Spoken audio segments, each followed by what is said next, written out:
Here we divide 113 by 5 in a long division method. So 5 times 2 is 10. On subtracting we get 1.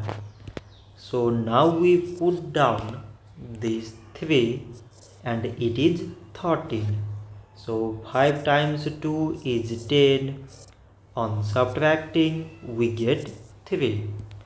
So now there is no other number to put it down. So we take here decimal so that we put 0. So it is 30 and 5 times 6 is 30.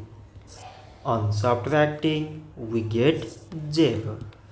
So 113 divided by 5 is 22.6. So this much for today and thanks for watching.